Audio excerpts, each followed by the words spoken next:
selflessness. But selflessness does not mean, or even selfishness, that does not mean, or say they completely sort of disappear ego feeling. No, ego feeling must be there. In order to develop infinite compassion, infinite sort of altruism, you need self-confidence, tremendous willpower. For that, ego, strong sense of strong self is very necessary. Without that, you can't develop that kind of will. For example, so long space remain, so long sentient beings suffering remain, I will remain in order to serve them. Such sort of limitless willpower need the sound basis, that's strong self. So, and anger, the emotions or mind is something sort of I think like a computer where many elements involved. No, just one sort of element you see cannot function like that. So similarly, anger, out of compassion, out of sense of concern, out of wisdom, sometimes anger also can be very positive anger. So out of ignorance, out of attachment, anger comes destructive anger, negative. So we need more details of precision. Distinction. Distinction. That's important. So we need not as a religious subject, but something like the knowledge about mind, about emotion. Since last year, I suggested to some sort of concerned people. Now tomorrow I am going, you see, there, and I'm going to meet, you see, some scholars who are already working in these things. I suggested, it seems, you see, in Buddha Dharma, there are three categories. One, the reality about matters, external things, and mind or consciousness, as I briefly mentioned before, these as inner science. Science about matters and mind. That we should treat it as a science, not a religious sort of subject. Then concept, like concept of impermanence. So based on the reality. So first study the reality. Then on that basis, conclusion, some idea. Oh, things are momentarily changing. So impermanence. And things are relative, no absolute. Therefore, selflessness. You see, these concepts then come. So these two things are universal, nothing to do with religion. Then after that, religion. Now how to train is our mind, and including some sort of rituals or these things, or vows or these things. That is religion, religious side. So obviously there are three categories: science, concept or philosophy, and religion. So now we are working, you see, so these three things separately. Religion for Buddhist, but science, which come from Buddhist literature and Buddhist philosophy, some of course directly related with religion, but some just, you see, the universal sort of view. So these should be universal, as a sort of academic sort of academic subject. So usually I introduce, you see, these the great master of Nalanda, like Nagarjuna, Arya Deva, and Arya Asanga, and these see, I introduce for Buddhist, of course these are Buddhist master of Nalanda, but in academic level we can describe these are professors of Nalanda University. Academician. You see, their work, like Nagarjuna's work, always reasoning, not form of prayer. No. Always reasoning. That's why Nalanda tradition, like Dignac, Dharmakirti, and then Shantarakshita, who visit Tibet and passed away in Tibet. He himself, great logician. So then Tibetans themselves also, even eventually, you see, develop great logicians among Tibetan. I think very rare among Chinese Buddhists, because no translation of these important Buddhist logic, of a text of Buddhist logic, like Dignac's work, Dharmakirti work, or Shantarakshita's work, like that. So these are simply academic thing. If you use for religion, yes, good. But we can treat them separately as an academic subject. Like that. What is the matter? Well, how this explanation come? Contradiction. I forget. Contradiction. Contradiction. So you see, we need study or full knowledge about mental system, world of mind. I think very important. Now, as I mentioned earlier, so some scientists now really paying more attention to learn and mapping these different emotions.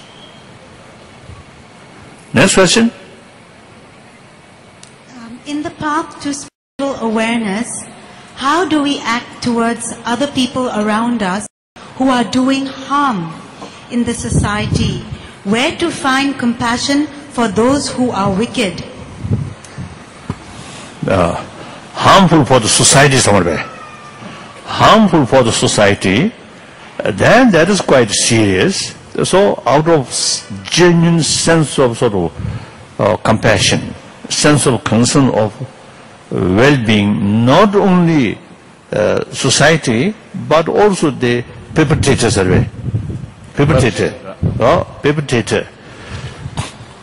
Purely sense of concern of their well-being, in long-term well-being, we need appropriate sort of countermeasure to stop. That is very necessary. So, in the name of sort of altruism, whatever they do, something, even very harmful for the society, just you remain because of the neutral or indifferent, it's wrong. I very clearly mentioned one of Bodhisattva's sort of precept. Something going to harm other or going to carry some activities actually long-term harmful, if you have some ability to stop that, if you do not, that's one fault. So once we take Bodhisattva vow, the 18 main precept and 46 minor precept. One of the 46 minor precept is if you have the ability to stop wrongdoing, in fact that you didn't, is wrong. You must take appropriate counter action to stop that. Not out of anger, but out of compassion, out of karuna, like that. Next question. His Holiness, Your Holiness, is it selfish to remain happy in the times when the whole world is in turmoil and in troubled times? Is it not human to plunge into troubled times and try to set it right?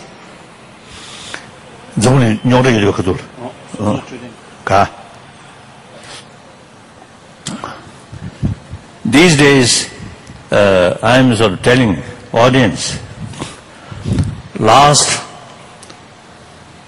I think at least 3,000 years, or 3,000 to 4,000 years, people, human being, put our hope on prayer. Pray to God. Pray to Lord. Pray to Buddha. Then last 2 centuries, about I think, around 2 centuries, technology developed with the help of science. All those wish, several centuries we just put on faith, or God will provide these things, but fail. So these things then produce by technology and science. So naturally, we put more sort of attention, more emphasis on technology, science. It really transforms the world, in generally speaking. Meantime, I always telling people, the 20th century actually become century of bloodshed, century of violence, concept of war, 1,000-year-old. Even in Buddha's time, war there, but destruction is very limited because of the weapons. The destructiveness is very limited. In last century, including nuclear weapon, with help of technology and science, the destructiveness, power of destruction is much increased. As a result, the 20th century, according to some historian, over 200 millions of people killed through violence. So it is in my sort of the meeting with some scientists, scientific meeting, I usually is expressing, it is quite a pity. Science and technology, which was I think what I say, a human brilliant mind or intelligence, because of the innovated, wonderful. But some of them becoming destructive forces, bring more suffering, more fear, more distrust. So it is quite a pity. So now the field of science should pay more attention about moral ethics in order to utilize scientific knowledge for construction, not destruction. So last now, I think later part of 20th century, including among the scientists and also is the ordinary people and wealthier people, began to feel the limitation of material value. So they turn towards inner values or spirituality. So things are changing. Now, for example, China, people from China, in early period, deliberately try or deliberately destroy religious faith and describe any religion as an opium. And then, now recently, since the opening of the economy openness, liberalization in economy field, now the material development a very